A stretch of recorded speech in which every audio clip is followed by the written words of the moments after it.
Subscribe now and press the bell icon. Never miss an update.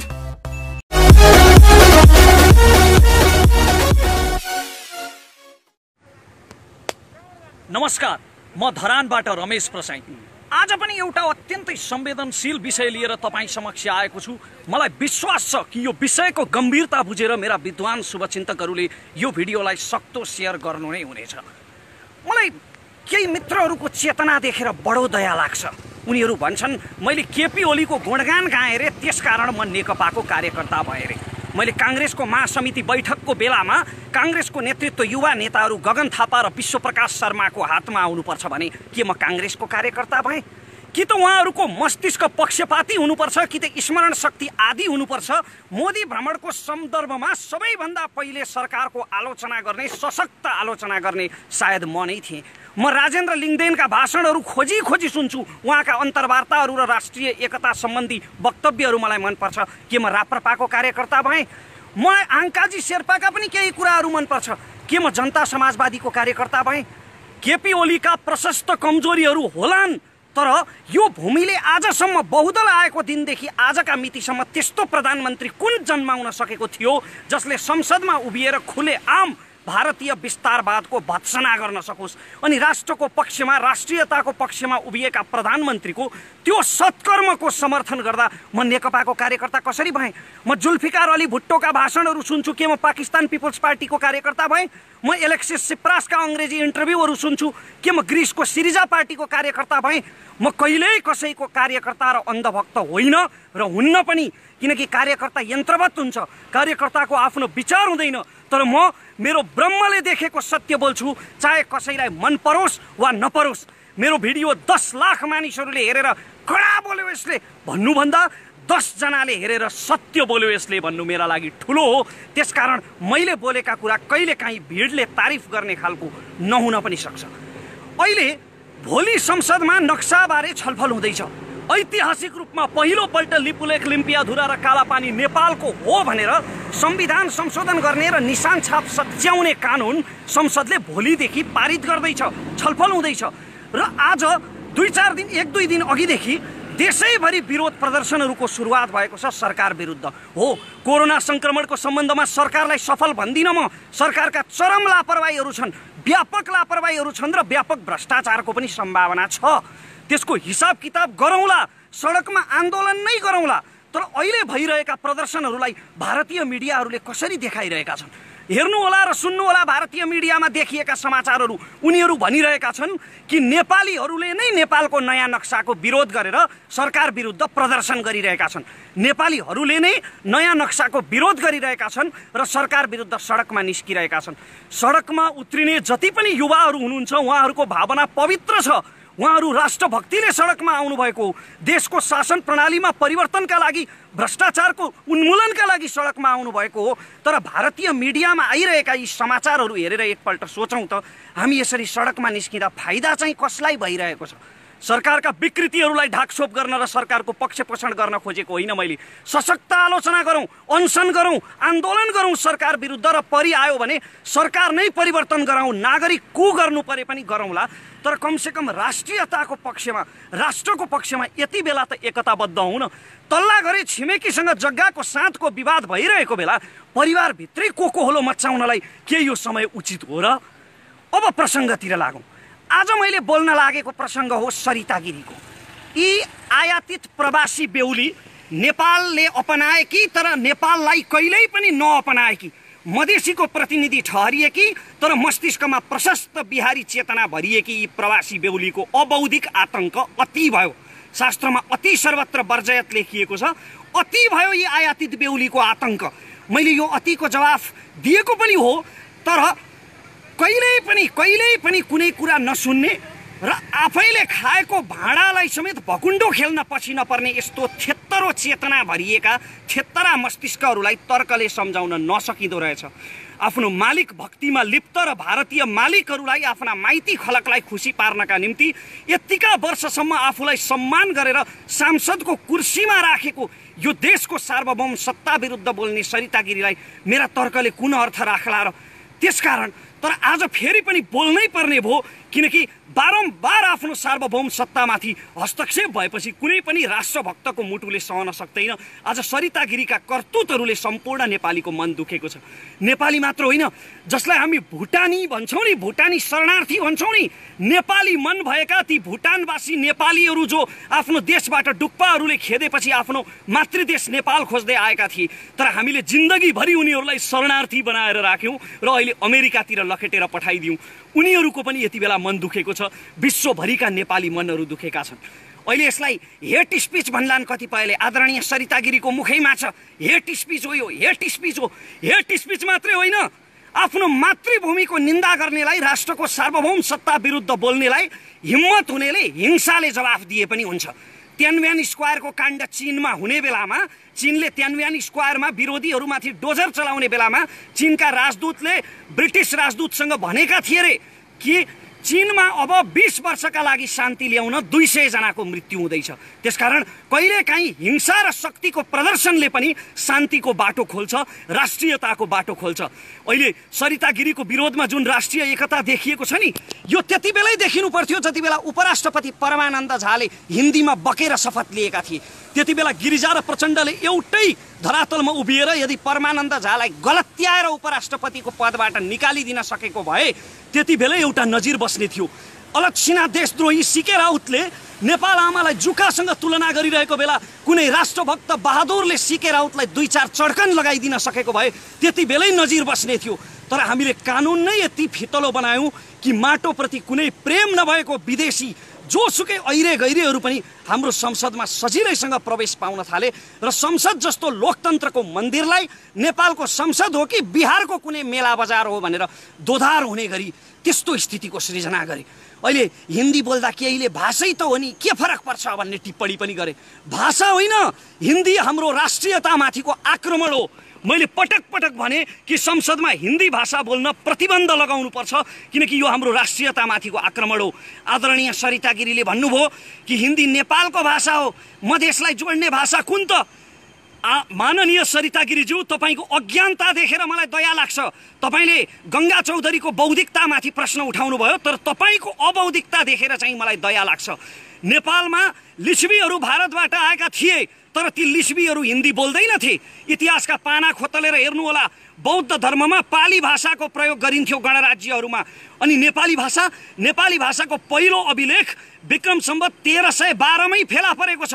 Ashok चल्लको अभिलेख, हाम्रा आला आली अटरी अटल गरी अक्र्या छु, यो नेपाली भाषाको प्राचीन रूप थियो।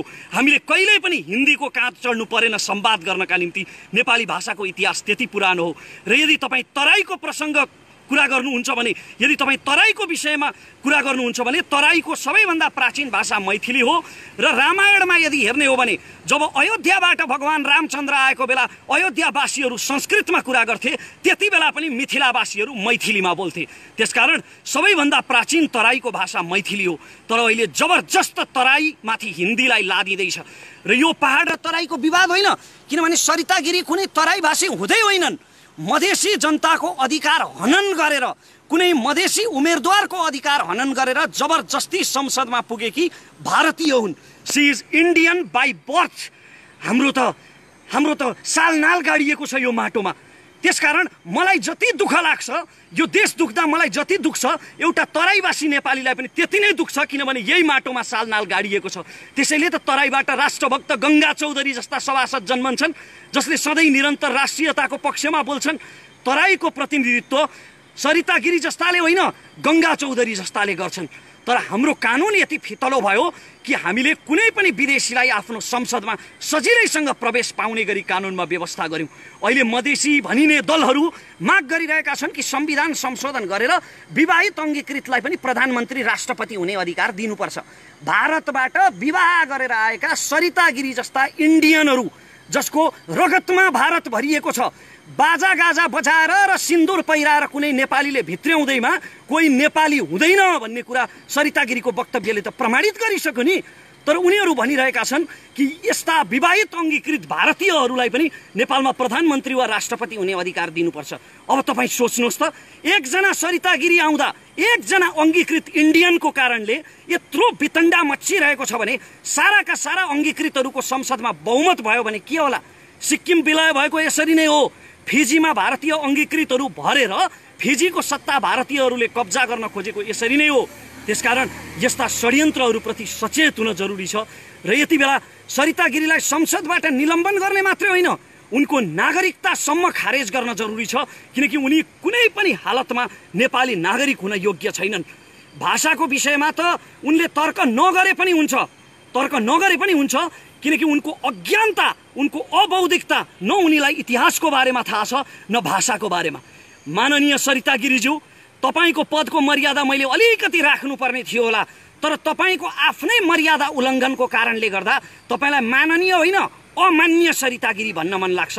खैर, मेरो देशको सांसद पदको मर्यादा राख्दै अहिलेलाई माननीय नै भनौँ। माननीय सरिता गिरीज्यू, तपाईलाई यदि साँच्चीकै बौद्धिक बहस गर्ने इच्छा छ भने तपाईले बडो बौद्धिकतामाथि प्रश्न उठाउनुभयो, गङ्गा चौधरीको बौद्धिकतामाथि। हुन त बौद्धिकताको आवश्यकता पर्दैन राष्ट्रको पक्षमा बोल्नलाई, भावना भए हुन्छ, तर पनि तपाईलाई यदि बौद्धिक बहस नै गर्ने इच्छा छ भने बुद्धिनारायण श्रेष्ठ जस्ता सीमाविदहरूसँग गर्नुहोस्, रमेश दुलाल जस्ता सीमा सम्बन्धी अध्येताहरूसँग गर्नुहोस्, जोसँग 1827 देखिका एक नक्साहरू छन्, रिसर्च गरेर राख्नु भएको छ उहाँहरूले कि लिपुलेख, लिम्पियाधुरा र कालापानी कसको हो भनेर। बौद्धिक बहस गर्ने इच्छा छ भने उहाँसँग गर्नुहोस्। हावामा हिट भएर प्रश्न सोध्नै नजान्ने पत्रकारहरूसँग होइन। आदरणीय दाई ऋषि धमलाप्रति उच्च सम्मान छ, तर ऋषि धमला दाईको त्यो कार्यक्रम जहाँ सरिता गिरीको अन्तर्वार्ता गरिएको थियो, त्यो कार्यक्रम सुनियोजित हो, योजनाबद्ध हो, जसले सरिता गिरीलाई चाहिँ हाइलाइट गर्ने उद्देश्य राखेको छ। यदि होइन भने सरिता गिरीले लिपुलेख नेपालको हो भन्ने प्रमाण देखाउनुहोस् भन्दा ऋषि धमलाले ती नक्साहरू देखाउन सक्नु पर्थ्यो, इतिहासमा भएका ती सम्झौताहरू देखाउन सक्नु पर्थ्यो, गृह कार्य गरेर अन्तर्वार्ता लिनु पर्थ्यो, तर उनले त्यसो गरेनन्। यसले त एउटै कुरा देखिन्छ कि त्यो अन्तर्वार्ताको एउटै उद्देश्य सरिता गिरीको एजेन्डालाई हाइलाइट गर्ने थियो। अन्त्यमा म यति मात्र भन्न चाहन्छु कि सम्पूर्ण राष्ट्रभक्त नेपालीहरूले यति बेला राष्ट्रियताको पक्षमा एकजुट हुन जरुरी छ।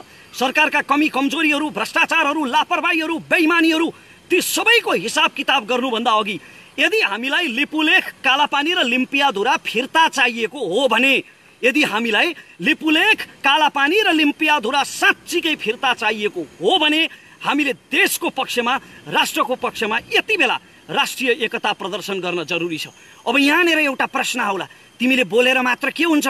मलाई केही मित्रहरूले, धेरै मित्रहरूले प्रश्न गर्नुभएको छ, बोलेर मात्र के हुन्छ? हो, साँच्चीकै मैले पनि महसुस गरेको छु, बोलेर मात्र के हुन्छ? यदि मैले दिएका यी तर्कहरू सरिता गिरीकै कानमा पुगेछन् भने पनि ती अराष्ट्रिय कानहरूमा यो राष्ट्रियता कहाँ हटाउन सक्छ र? त्यसकारणले अब मैले बोल्नुभन्दा एक कदम अगाडि बढेर आफूले सकेको, एउटा साधारण नागरिकले सकेको एक्सन लिने निर्णय गरेको छु।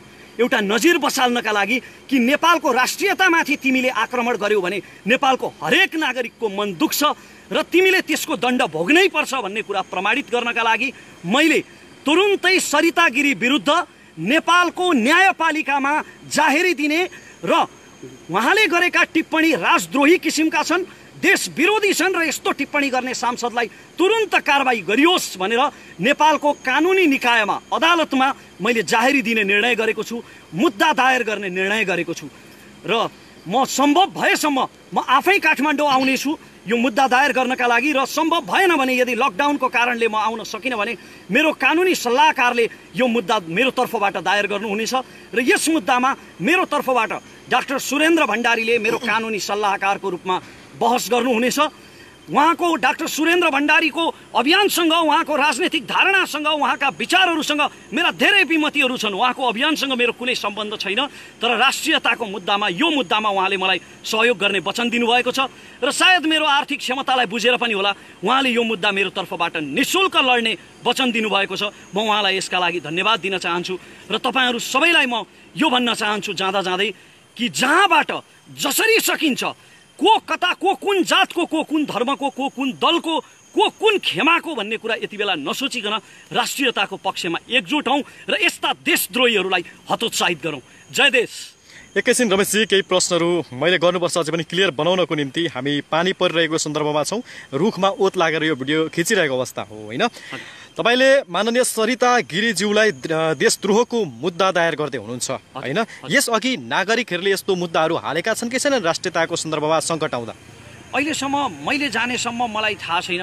होइन, परमानन्द झा विरुद्ध चाहिँ मुद्दा परेको थियो। कतिपयले भन्लान् नि त सरिता गिरीलाई रमेश प्रसाईले मुद्दा हाल्ने, काठमाडौँ जाने, हिरो हुनको लागि एउटा स्टन्टबाजी गरेको भन्ने हुन सक्छ नि। स्टन्टबाजी गरेको भए त अहिले म सरिता गिरीको समर्थन गर्थेँ नि जीवनजी, झन् भाइरल हुन्थ्यो भिडियो, होइन र? के भन्नुहुन्छ तपाईँलाई? जसरी तपाईँ यो एक किसिमको आवेग त होइन, किनकि म आफै तपाईँको मित्र भएको कारणले गर्दा पनि कसैलाई मुद्दा दायर गर्नु यो त्यति चान्चुने विषय होइन। काठमाडौँसम्म जानुपर्छ, त्यहाँनिरका बस्दाका खर्चहरू हुन सक्छन्, होइन?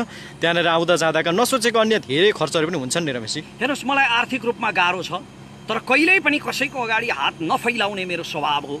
त्यसकारण म आफूले सकेसम्म गर्छु, र म किन गर्छु भने मेरो आत्मसन्तुष्टिका लागि गर्छु। मेरो राष्ट्र विरुद्ध यति धेरै, यति खुलेआम, यति छाडातन्त्रको रूप चाहिँ प्रयोग गरेर मेरो राष्ट्र विरुद्ध बोल्ने एकजना राष्ट्रघातीलाई सजाय दिलाउनका निम्ति मेरो आत्मसन्तुष्टिको लागि म अवश्य गर्छु जीवनजी, आवेग होइन। पछिल्लो समयमा तपाईँले यो लकडाउन भइसके पश्चात बढीभन्दा बढी अध्ययन गरिराख्नु भएको छ, विभिन्न किसिमका विश्वव्यापी किताबहरू पढिराख्नु भएको छ, मानिसहरूलाई हाजिरा दिएर खोजेर, होइन, विभिन्न तरिकाले आफ्नो चाहिँ पढ्न सक्ने त्यो तपाईँको शारीरिक क्षमता नरहँदै पनि तपाईँले दिनको 6-7 घन्टासम्म किताब पढिरहेको अवस्था छ।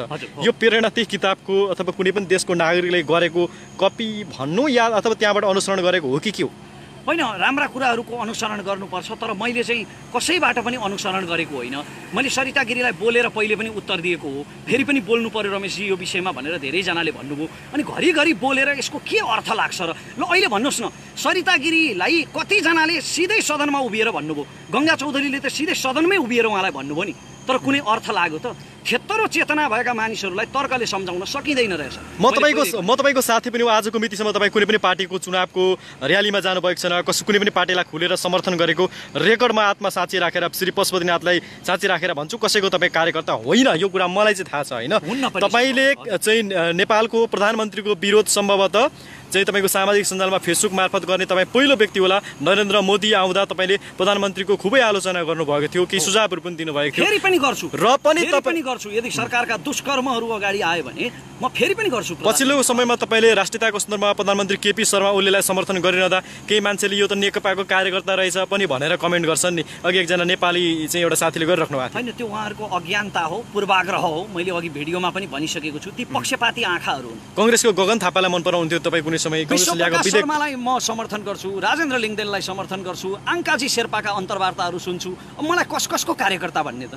आज म दर्शकहरू असाध्यै क्षमा प्रार्थी छु, किनकि हामी एकजना मृगौला पीडितको लागि केही सहयोग सामग्री दिनको निम्ति मोरङको डाँगीतर्फ पुगेर फर्किने क्रममा 7 बजिहाल्यो। अब यो घर पुगेर लाइभ गर्ने सपना थियो हाम्रो, तर बाटैमा 7 बजेको हुनाले हामीले 7 बजे लाइभ गर्छौँ भनेको कारणले गर्दा र यहाँ पानी पनि परेको हुनाले हामीले यसरी रुखको छारी मुनि बसेर चाहिँ यहाँ लाइभ गरिराख्नु परेको छ। बिचमा गाडीहरू पनि कुदिरहेका छन् र यो साउन्डमा पर्न गएको असुविधाप्रति चाहिँ म क्षमा प्रार्थी पनि छु। मोबाइलमा पनि पानी धेरै पसेको छ, यो मोबाइल बिग्रिने पनि हो कि शङ्का लाग्दैछ, तर केही छैन। अन्त्यमा जाँदै केही भन्नु छ तपाईँलाई Rameshji?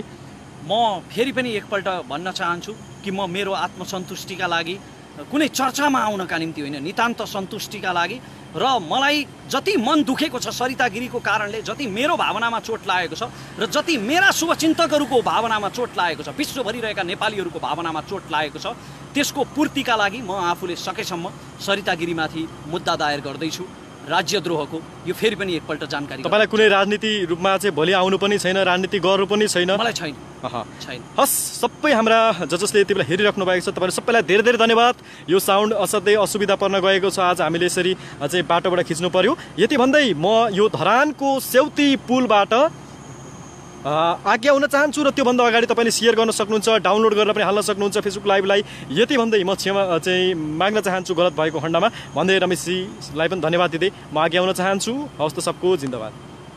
Subscribe now and press the bell icon. Never miss an update.